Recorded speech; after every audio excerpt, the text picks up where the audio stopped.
Hello and welcome. I am here with my fourth video, but first, some housekeeping while I tell you how I updated my videos. First, based on listener feedback, I have adjusted the audio quality. Second, I have decided to start every video with a table of contents. It's been hard deciding which order of subject matter for listener benefit. So here we go. Here's the table of contents. The video will discuss the official Dota 2 lore, then discuss the real-world influences for Abaddon, his name and his powers, where those were taken from in real life. Then it will go into some of Abaddon's unit lore from Warcraft 3, discussing farther into Death Knights of this story and other stories and what they all share in common, to give an account of what is classified as a Death Knight. And then I will cap it off with a gameplay discussion. Abaddon's lore is the first set of Dota lore that really gripped me. The story goes like this. The font of Avernus is a crack in primal stones from which vapors of prophetic power have issued for generations. Each newborn of the cavernous House of Avernus is bathed in the black mist, and by this baptism they are given a connection to the mystic energies of the land. They grow up believing themselves fierce protectors of their lineal traditions, the customs of the realm, but what they're really protecting is the font itself, and the motives of the mist are unclear. When the infant Abaddon was bathed in the font, they say something went awry. In the child's eyes there were flaring lights of comprehension that startled all present and set the sacerdotes to whispering. He was raised with every expectation of following the path all scions of Avernus took, to train a war that in times of need he might lead the family's army in defense of the ancestral lands. But Abaddon was always one apart. Where others trained with weapons, he bent himself to meditation in the presence of the mist.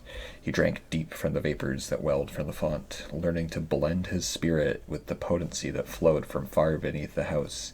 He became a creature of black mist.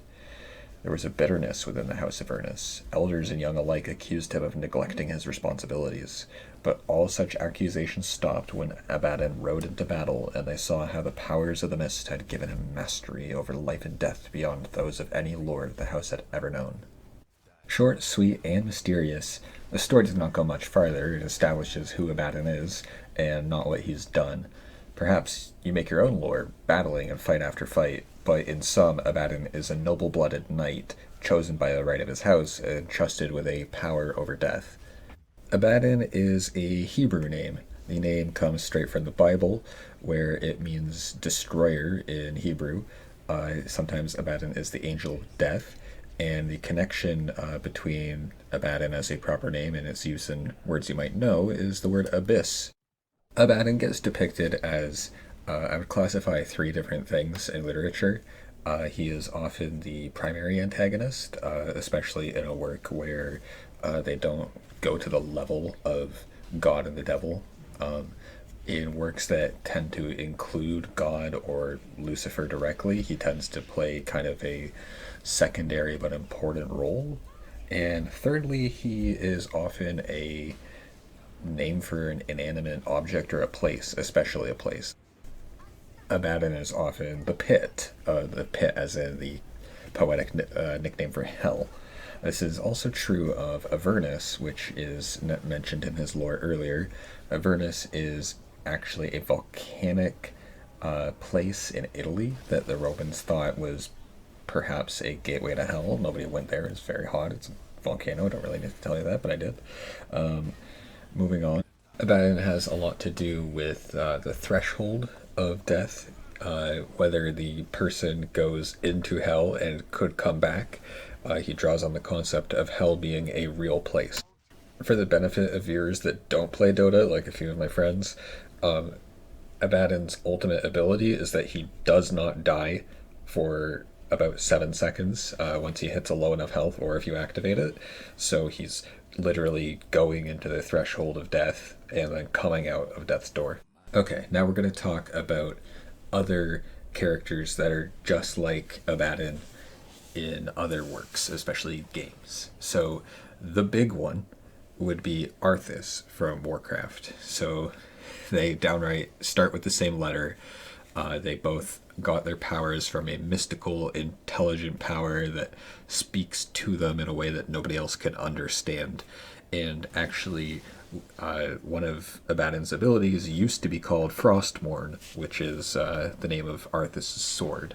The thing all Death Knights have in common, including Death Knights from Dungeons and Dragons, is that at some point in their lives they make a crucial change and they betray people around them.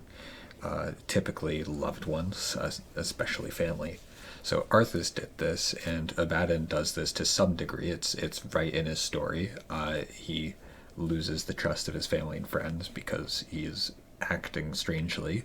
In other cases, in Warcraft, the rest of the Death Knights come to being by copycatting Arthas and slaying their own families and towns. Let me tell you the story of the most famous Death Knight in Dungeons and Dragons, named Lord Soth.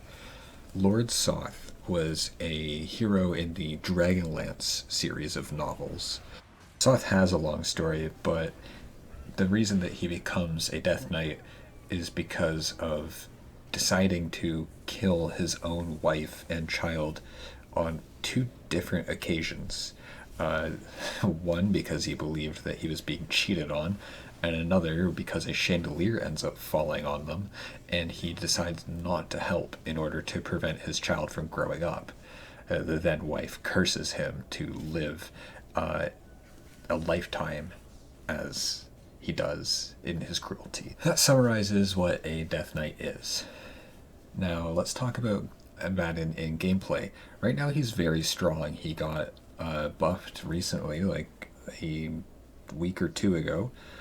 Actually, oh my god, time flies. Maybe 3 weeks ago he was buffed, and his attack speed is faster, which is very significant considering that he's now amongst the top 10 attack speeds in the game. So I recommend playing Abaddon. You will have a lot of fun. Do not play him as a support. That was an old idea, thanks to him being a tank. Now, Abaddon has a bit of a history in Dota of being very weak. People would not build him as a core damage dealer because they didn't think that he had the damage. He didn't have abilities that really did damage, and so people would build him as a support. But the trick to him being a support was that he couldn't die for a while. But everybody picked up on that trick, and he became a very weak support because he was essentially free gold. He would build no items and kind of support and simply die because they would take his ultimate out. People wouldn't fall for the trick. They'd stop attacking him. And now, it doesn't matter. That's 7 seconds of pure attack damage. Abaddon's Shard, the item that makes up for a hero's weakness, does 2 different things on Abaddon. So his weakness would be that he's not a ranged attacker, so it makes his healing attack, that also can be a damage attack, do as much as one of his melee attacks. The other weakness is that he's supposed to stack a curse on the target by attacking them, and this increases the slowdown on the first attack without stacking the curse. Finally, I'm going to finish this video by saying that Death Knights always have a rune blade. I didn't actually figure out in my research why this is. Nobody really knows. Death Knights just tend to have magical swords that determine their life essence. Forgive the fact that I have a skin that gives me a scythe. He usually holds a sword in his hand. Props to my enemy in this video who plays the Venomancer. He picked this after I picked Abaddon. So Abaddon is really weak to characters that have damage over time effects because you will have your ultimate turn on the worst times and get no value out of it. Big warning if you play.